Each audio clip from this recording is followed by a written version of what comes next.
नमस्कार। आज के इस खास एक्सप्लेनर में हम एक ऐसी हस्ती की बात करने वाले हैं जिनका नाम किसी परिचय का मोहताज नहीं।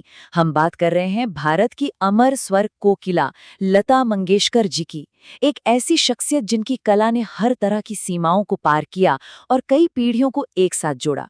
ये सफर वाकई रोंगटे खड़े कर देने वाला है। आवाज ऐसी जो वक्त से भी बड़ी बन गई। ये कहानी है भारत की स्वर कोकिला लता मंगेशकर जी की। ये सोचना ही अपने आप में अद्भुत है कि एक अकेली आवाज कैसे समय की सीमाओं को पूरी तरह से लांघ सकती है। वक्त बदलता है, दुनिया बदलती है, लेकिन कुछ सुर ऐसे होते हैं जो समय के उस पार जाकर हमेशा के लिए अमर हो जाते हैं।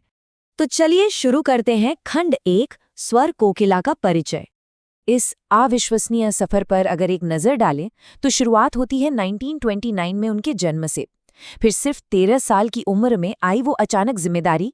उसके बाद संगीत की दुनिया में पूरे 8 दशकों का एक छत्र राज और अंततः 2022 में उनका निधन। ये सिर्फ कुछ तारीखें नहीं हैं, ये एक पूरे राष्ट्र की सांस्कृतिक यात्रा है जो उनके सफर के साथ साथ चलती रही।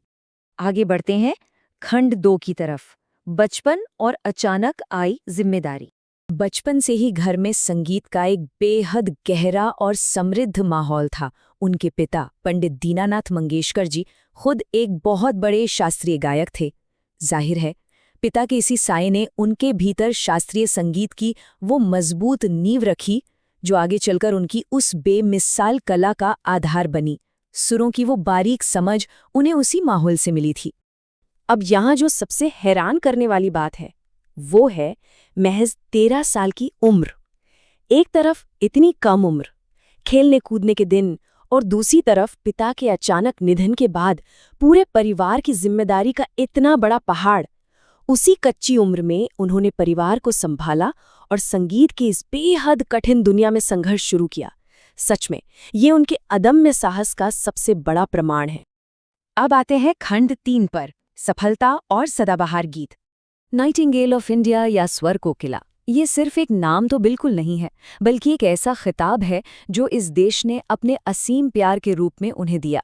उनका समर्पण और अलग अलग भाषाओं पर उनकी पकड़ इतनी कमाल की थी कि उन्होंने कई भाषाओं में हजारों गीत गाए।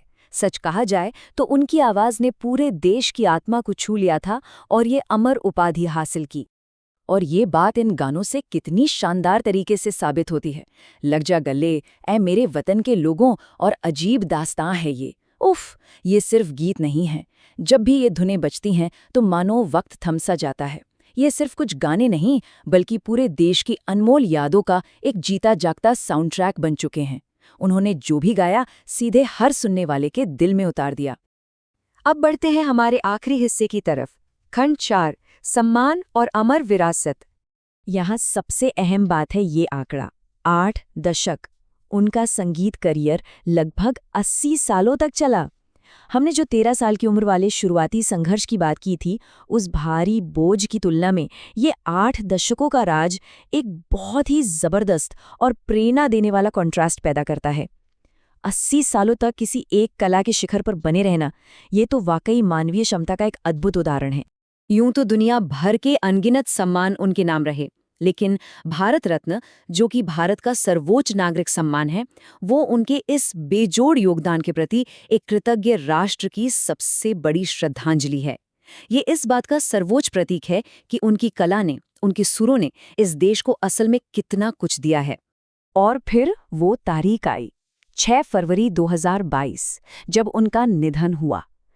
लेकिन यहीं पर समय की वो बात फिर से सच साबित होती है। उनका भौतिक शरीर भले ही इस दुनिया से विदा हो गया, लेकिन उनकी आवाज़ ने शरीर की उन सीमाओं को हमेशा के लिए पीछे छोड़ दिया। आज भी करोड़ों दिलों में वो आवाज़ बिल्कुल उसी तरह जिंदा है, उसी तरह धड़कती है। इस पूरे सफ़र को गहराई से समझने के बाद अंत में एक बहुत ही बड़ा सवाल जहन में आता है। जब एक आवाज़ उस कलाकार के जाने के बाद भी यूं ही जिंदा रहती है, तो कला में अमरता का असली पैमाना आखिर है क्या? कैसे ढेरों जिम्मेदारियों तले दबी एक छोटी सी बच्ची भारत की एक अमर सांस्कृतिक पहचान बन गई? इसी विचार और उन मीठे सुरों की यादों के साथ हमारा ये एक्सप्लेनर यहीं समाप्त होता है।